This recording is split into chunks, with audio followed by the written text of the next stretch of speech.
Pilipinas, mahal mo ba ako? Malapit nang mabutas ang tsinelas, pero mahirap pa rin tayo. Walang makain, walang tira. Ayan, nandito po tayo ngayon sa Recto, Quiapo, kung saan nandito po kanina yung mga nagrally. At ang sitwasyon po ngayon dito ay grabe. Napakagulo na po. Yung iba po, sinunog na yung mga motor ng pulis, pinagbabato yung mga pulis, yung mga hotel, yung Sogo Hotel, sinira nila. Grabe, ayan na yung mga motor, sinunog oh.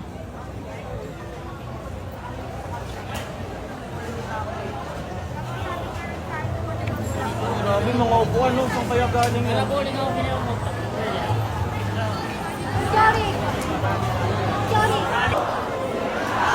Guys, kumanta na sila. Glock na lang. Ayan na, pulis ang mga kalaban nila. Grabe.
Ibaba ang presyo ng fishball! Ibaba ang presyo ng kikyam, fishball, tokneleng, kwek-kwek, calamares!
Grabe mga boss, nagkakagulo na dito sa rekto.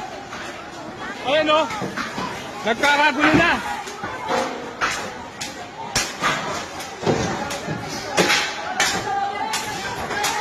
Binawasak nila yung sogo. Grabe. May pulis ata sa loob. Sinusugod ng mga kabataan. Grabe nangyayari ngayon. Babatuhan.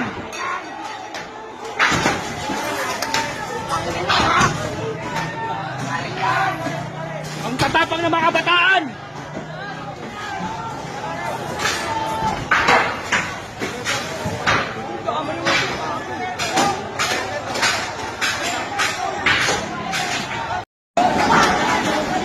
Grabe mga boss, nagkakagulo na dito sa rekto. Ayan o, nagkakagulo na.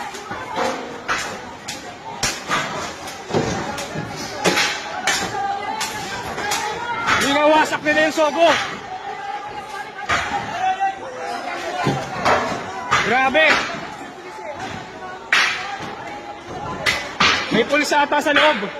Sinusugod ng mga kabataan. Grabe nangyayari ngayon. Babatuhan.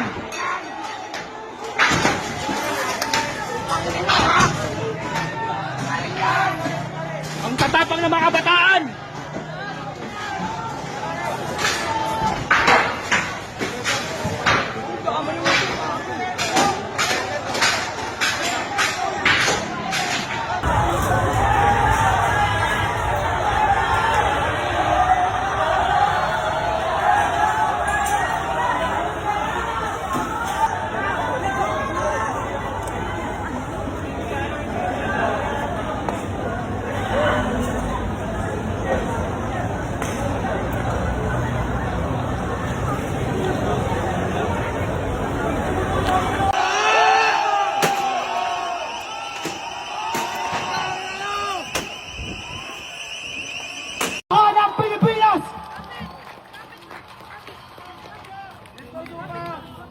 Magandang tanghali sa inyo lahat.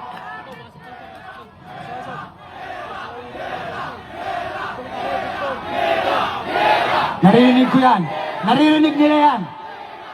Pero, we need to step one step backward to move 5 steps forward.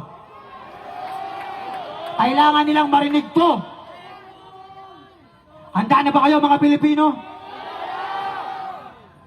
Paumanhin kung hindi ko siya nakabisa. Pero ito ay nanggaling sa puso at sa buong Pilipino. Mahal ko ang Pilipinas. Aking lupang sinilangan. Kumpara sa kalayaan ng bayan, buong puso ko tong pag-aalayan. Lagpas 500 taon nang sakupin tayo ng mga Espanyol. At 80 taon naman ang nakalipas mula nang makawala tayo sa kamay ng mga Hapon. Ngunit, hanggang ngayon, patuloy pa din tayo nakakulong.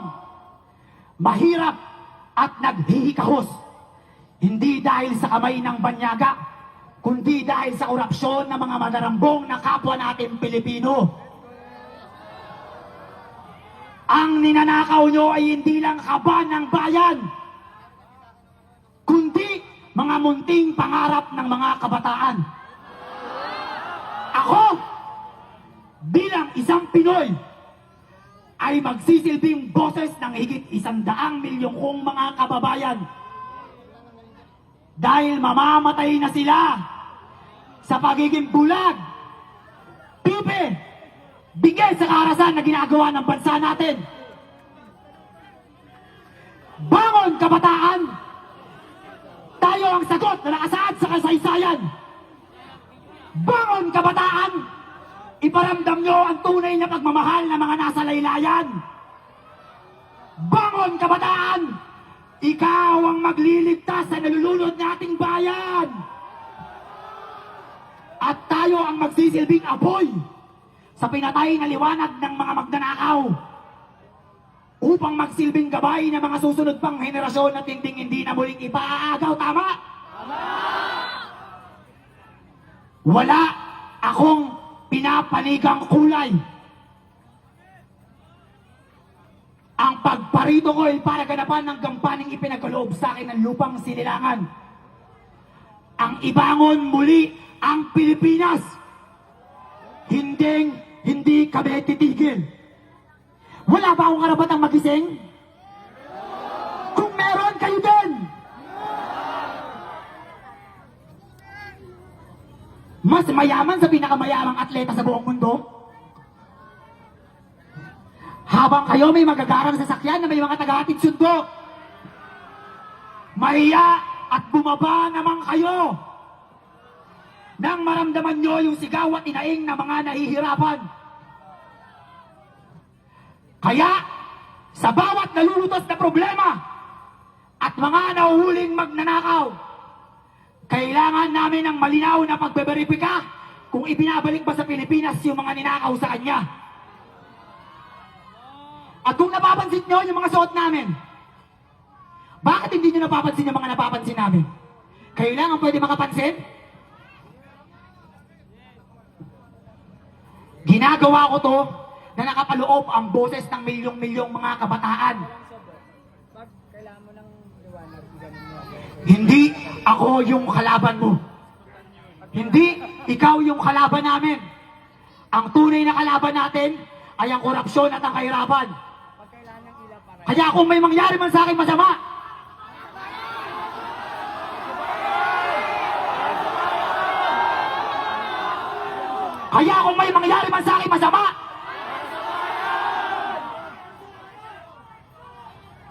ang pakikiramay nyo ay pagpapatuloy ng kalayaan ng Pilipinas sa korupsyon. Pababain, tanggalin, at pagbayarin lahat ng kasali sa pamamalakad ng korupsyon. Hindi ko na kayo iisa-isahin. Lahat kayo! Dahil ito ang tunay na boses ng Pilipinas. Nakikinig, nakikita at susubaybayan namin kayo simula sa pagkabata namin. At kayo mismo ang nagsabi na kami ang pag-asa ng bayan.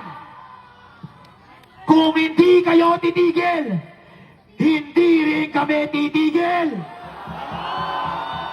Kung hindi nyo kami pakikinggan, wala nang pag-asa ang Pilipinas. Kung hindi nyo kami pagbibigyan, sa alap ng puso na kayo iiwas.